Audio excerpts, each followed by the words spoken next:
Settling ourselves in here, as this is a big topic. What to do during a forced pause, otherwise known as a layoff, or a way where you found yourself in a chunk of time that you were not necessarily choosing to participate in, but find yourself in now. Just go ahead and feel your feet on the ground.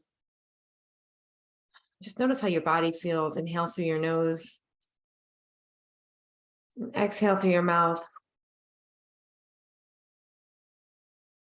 Opening your eyes if they were closed. So we're talking today about what to do during a forced pause.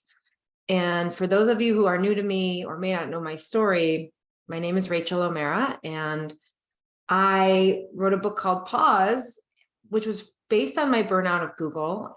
And I write about a lot of different ways people pause, and I feature 13 interviews of individuals who have taken a pause and have inspiring stories as a result because of the silver linings that they found. And so one of them was a forced pause. My friend Joe Kachura wrote about this happening when he was working in New York City. He's a fellow MBA colleague of mine from Fordham. But I think I want to read to you just a little bit from here because I don't necessarily read a lot from the book often. But I think this is really relevant, and I want to just make this succinct. Here's what I say on page 146 of Pause. The forced pause. At first, a layoff may seem like a huge blow. You didn't make the grade. Your services are no longer needed for reasons beyond your control, such as budget cuts, downsizing, or a change in business strategy. No one wants to go through updating a resume or endlessly networking to find a new job. The idea of going without a paycheck or living unemployed for any period of time is certainly scary to a lot of people, myself included.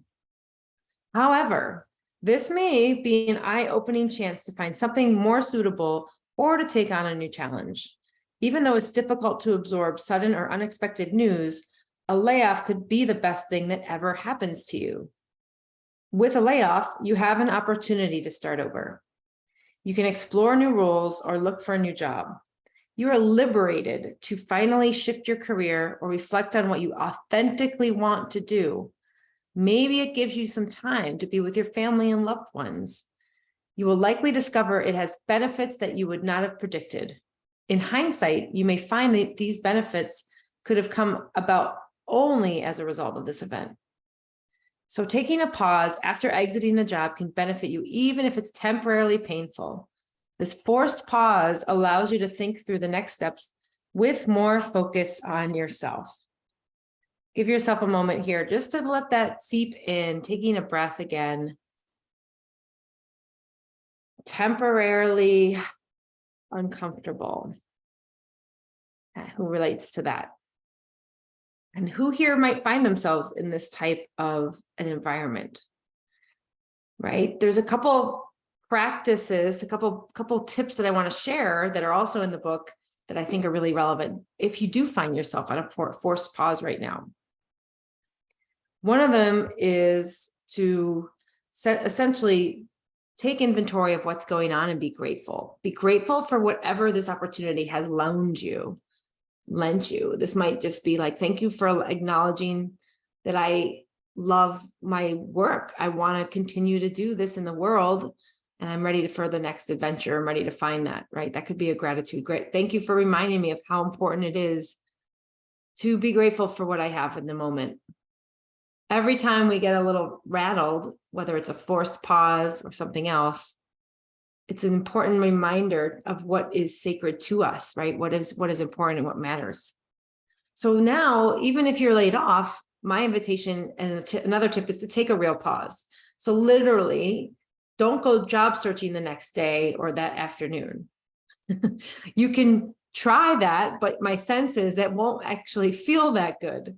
So stop running around. That's part of the addictive pattern of us overscheduling ourselves sometimes, right? So this is the opportunity to let go and literally create some space to think, to reflect, to understand where I'm at right now so that you can do something different, whatever that might be. And give yourself the grace of a few days maybe even a week, or what more works, whatever works, you figure that out. And that's the thing. It's something different for each of us. And that's your chance, right? So you can even journal. I keep reiterating that. And that's my next tip, is to create a pause journal. There's Pause the Journal, which is a 90-day pause, which is a daily reflection on how you want to create your day and be intentional. So that is an amazing resource for anyone. You can buy it on Amazon. I think it's $19, but why not try it, right? There's inspirational quotes every day, but whatever you do, even if it's just a regular notebook, give yourself that gift to reflect, because journaling, I talked about this very recently in a recent book talk. It signals two things.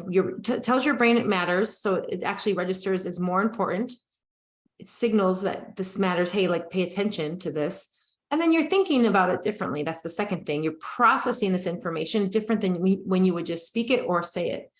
And so you're coming up with new insights. You're learning things. That's why when you journal, it's so powerful. If anyone has done this at any period in their life, it doesn't need to be when things are in a forced pause, but it could be anytime.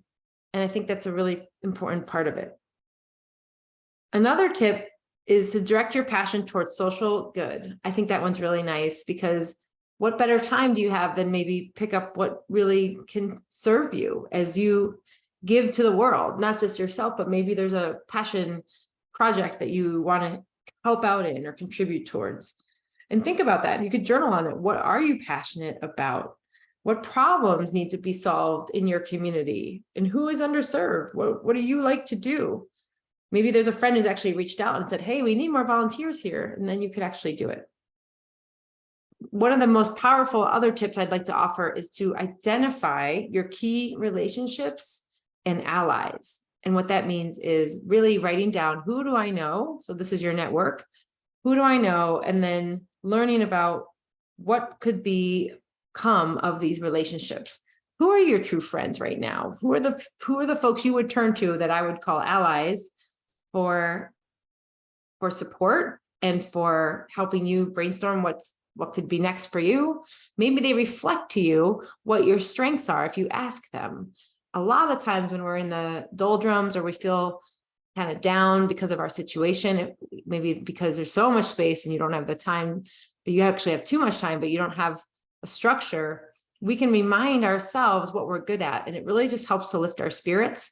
And research shows that when we focus on our strengths, we actually perform better in the world, which probably means you'll do better in your job search. You'll be better in interviews and so on. So if you don't know your strengths, I invite you to ask some of these key friends. Say, hey, you know me pretty well, Joe. What do you think I'm good at? Because I just am kind of curious, and I'm taking a poll here to see what resonates with folks and see what comes back. And you might notice themes, and you might notice, wow, I feel so acknowledged right now. That's so affirming that you think I'm a great networker. Cool. And these might inform your future job choices and decisions. And it's just a great boost, right? A big confidence boost. Like, hey, oh yeah, that's right. I am good at that. And you can remind yourself. I think that that's a really big one. Finding a mentor is an important tip too right now. So that could be online mentors. There's lots of YouTube videos from really incredible people. There's the Pausecast is part of that community, but also groups that just you relate to, right? So maybe it's your alma mater communities or your neighborhood communities, but what feels good for you? And I think that that's really important. Most of all, I think above and beyond anything in the forced pause time, think about your pause as this transition time. And it's important to honor that. So you go back into the next thing, or you go back into the next thing feeling refreshed and renewed and ready for whatever comes your way. And you might even pivot. You might even decide, all right, I'm only going to work this particular angle, or X hours, 10% of my time is going to be on something else. I don't know, whatever it is. Those are all important. And I want to share another quote. I love this one from Steve Jobs. As we all know, the late CEO of Apple.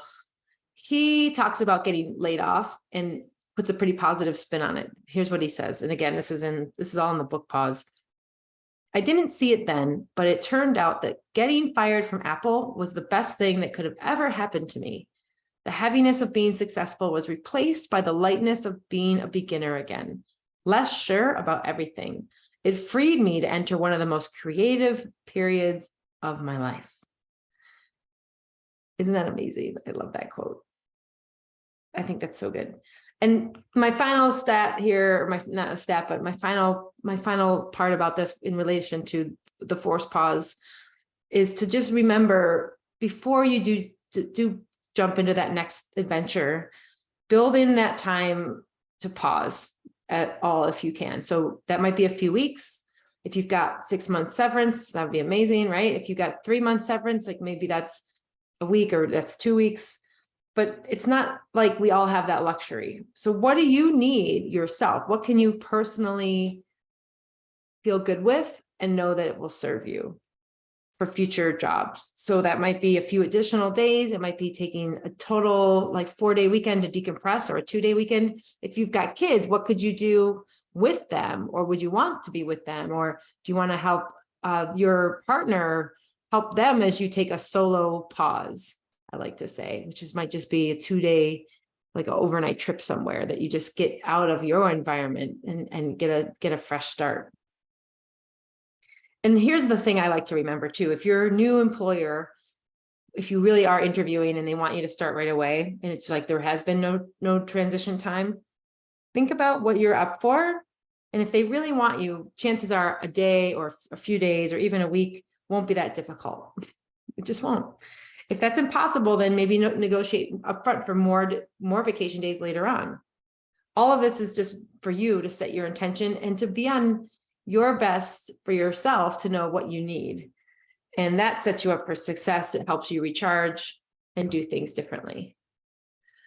So now we've covered a little bit about pausing. I'm curious, just giving yourself this moment right now, because reflection is important.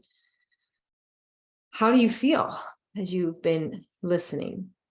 Does this sound exciting? Are you scared? Maybe it's a little bit of both. Maybe you feel sad at the loss of the role that you had, or hurt because you were let down and let go because you felt like you were not appreciated. I don't know, whatever it is, just giving yourself literally 15 seconds right now as I'm talking to acknowledge how you feel is so important, because it's validating you. It's giving yourself affirmation, because your feelings are yours. And this is what we talk about all the time in emotional intelligence. Our emotions are genuine and they're real, and no one can change them. They're ours, right? They're yours. So it's really, really healthy to name a feeling, because it's just reminding yourself, oh yeah, I guess I do feel this. And you don't have to justify it. There's no judgment. If you can, just like allow yourself to stay judgment free, kind of go out in the ethers, the observer mode, and just be like, okay, yeah, I feel super disappointed. I'm bummed. That would be sadness, right? So give yourself that grace, because there's a lot of feelings going on. There's so much. It could be overwhelm, which is generally and usually fear-based and driven. And there's also that urge to want to rush and do other things, because it's really scary to be in the void of not having structure. And that's my other point. I want to shift gears a little bit and talk about how we can set ourselves up for success during this time if you are on a forced pause. Okay, so there's a few quick things to do. So I talk about these all the time in my corporate talks. And lately, there's been a lot of these talks about what burnout is and how to recognize it, and kind of taking it back a little bit to just know about how to gauge what to do differently so that you feel good. Even if you're looking for a job and you're not even working, you can burn out. And we all relate to that, right? And it has to do with how are we handling the stress and what are we doing to mitigate it and to tend to ourselves, I think, right? And so so here's what we can do, and hang with me on a few of these tips, right? So we want to create boundaries and rules and structure for ourselves. I think that's the first and foremost thing to really do, because all of a sudden, think about when you're working 40 plus hours a week usually, and your day is structured. You've got calendar Jenga going on, and you're like, you have certain times, you have commute times, and all of a sudden there's nothing. It's like going from 100 miles per hour to 0, and then expecting that to feel and be the same thing. And it's so not. So we need rules and structure to really help us with, like, I think of them as guardrails for feeling safe and good. I can share the ones that I had when I was in my 3-month unpaid break. Even though it wasn't a forced pause, it was a voluntary pause. I got myself up every morning. I had, I got out of the house by 10 a.m., which wasn't too early, but I got out. I think I made my bed by 9 a.m. And then I stuck to emails and social media two times 30-minute chunks, which really wasn't too much social media back then. But you can do limits on email. So set a timer, you can calendar that. And then when that's done, you shut it down. You get off of that. You can set these up in your phone so that you don't have more than that amount of time needed. And figure out what works for you. What are you willing to try? And I would say go for something a little outside your comfort zone. So we can get sucked into that stuff for hours, as you know. And I'm talking, this is emails and responding. Like, it's not taking a class online. That could be something as an activity that's very different. This is literally using online media for consumption, where we get dopamine hits and we feel the rush and it's great. And then we get sucked in. So create those boundaries. What would it be for you? These are so important. The structure is what's going to help you feel in control, because that's another part of this, right? So that's important. And then constructively using time is also good. And also deconstructing time. So potentially, maybe you've got a couple hours in your day, each day, that is routine. So you have a morning routine. Maybe you go to the gym, you go for a walk, you walk your dog. Maybe you have your coffee or your tea. You have an evening routine, you make dinner and be with your family. And then you've got unstructured time, which might be, I have a 2-hour chunk just for whatever I want. And that might be going out to the park in that day. And the next day might be reading a book, or maybe it is watching some TV, but you give yourself a limit of time that feels like, okay, that can work, right? So this is all about intention. Notice pausing, it's an intentional shift in behavior.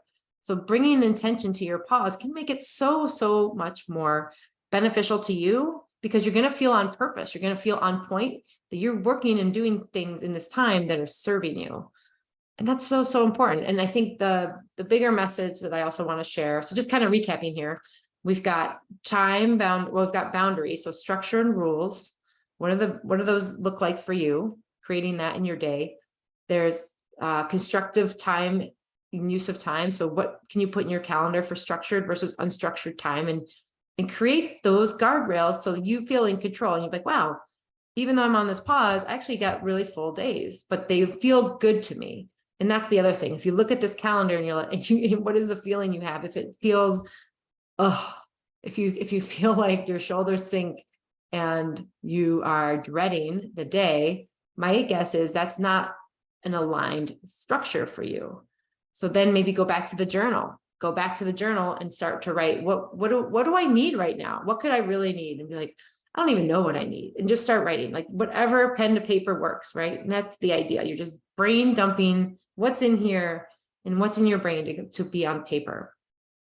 And now once that happens, usually you're going to get some insights or know what feels aligned. And that's what we're going for in this whole entire pause, in this forced pause time.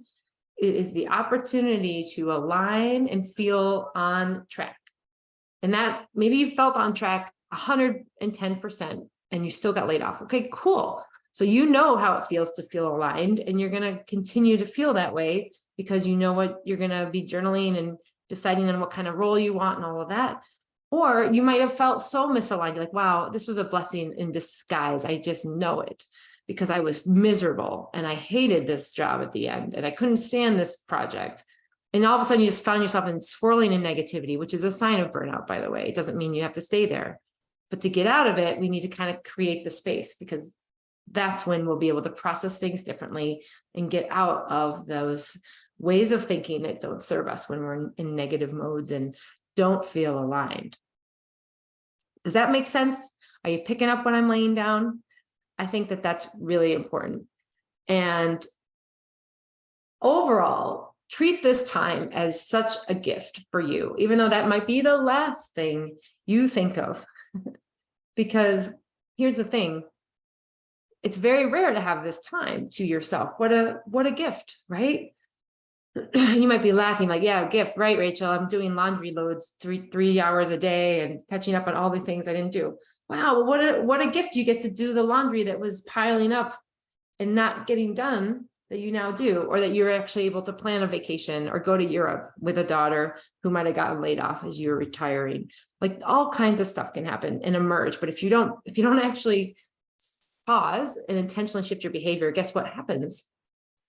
You entirely miss it. It's like it just goes boom right by, and you lift your head up and be like, I don't know what you're talking about, because you missed it. You were not aware. You were not aligned to notice. And that's what happens. And then we end up back on the treadmill and scared and drained, and we go back right into what something else was like we were doing and find ourselves in that same predicament, which, gosh, I don't wish that on anyone, but to me, that's the essence and vitality of what pausing is it gives you the gift to know what you need. And that's just like huge, life-changing. In my case, it was life-changing because I realized I had lost sight of my strengths. So I remembered what those were through asking some folks and those allies that I mentioned.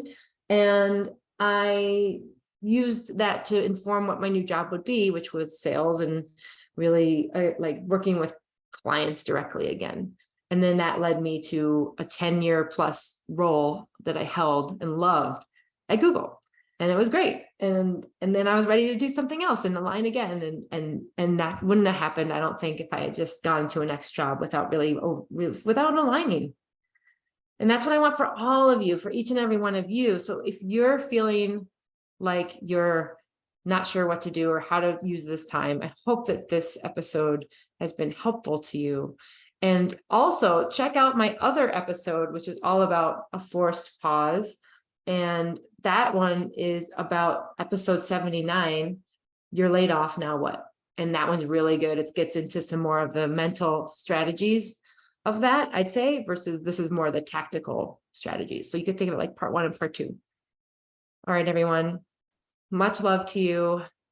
If you want any support in this, if you're feeling like I could just use a little bit of guidance, it's a great start. Pause the book is written for you. Like I wrote it for individuals who are on a pause, like they don't know what to do next. And it's literally a guide step by step on what could be different. And then reach out, let me know, join my Facebook group, like just respond, and I will happily reach out and support you. No one needs to go through this alone. And I'm just so happy and honored to be with you as you're in this space, which can really be transformative and in a good way for you, even though you might think that's the last thing possible. Thank you so much. And I will see you soon, and much love. Bye.